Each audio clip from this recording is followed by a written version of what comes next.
नमस्कार, मेरा नाम प्रकाश है। आप टुडे बिहार न्यूज देख रहे हैं। देश में लगातार कोरोना संक्रमित मरीजों की संख्या बढ़ती जा रही है। संक्रमण का आंकड़ा तो बढ़ ही रहा है और साथ ही संक्रमण से खतरा भी बढ़ रहा है।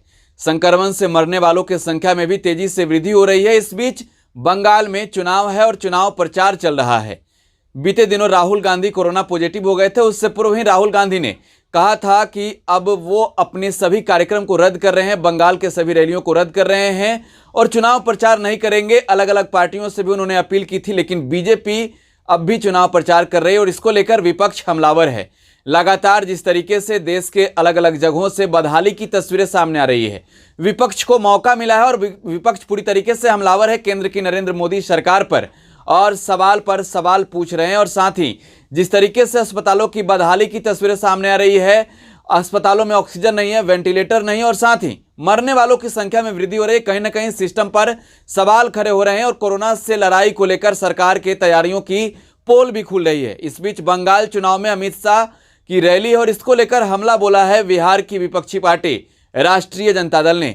आरजेडी इन दिनों लगातार केंद्र की नरेंद्र मोदी सरकार पर हमलावर है, मोदी कैबिनेट के मंत्रियों पर हमलावर है। तेजस्वी लगातार सवाल पूछ रहे हैं, पीएम केयर्स फंड की बातें पूछ रहे हैं और साथ ही आपको याद होगा जैसे ही पीएम नरेंद्र मोदी ने बढ़ते संक्रमण को लेकर देश को संबोधित किया, आरजेडी टूट पड़ी पीएम मोदी के संबोधन के बाद ही और पूछा मोदी जी मुद्दे पर आइए। लेकिन अब जब बंगाल में अमित शाह चुनावी प्रचार करने जा रहे हैं, एक बार फिर से उसको लेकर अब हमला बोला है आरजेडी ने। क्या कुछ लिखा है जरा सबसे पहले आप वो देखिए।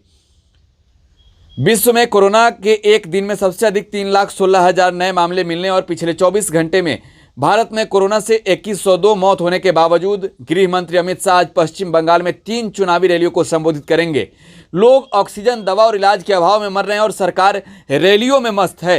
ये बातें आरजेडी कर रही है। आपको याद होगा लगातार तेजस्वी जो सवाल पूछ रहे थे, लगातार राहुल गांधी जो सिस्टम से सवाल पूछ रहे थे, राहुल गांधी ने अपनी चुनावी रैली को रद्द कर दिया। लेकिन बीजेपी नहीं मानने वाली है। अमित शाह आज 3 चुनावी रैलियों को संबोधित करेंगे।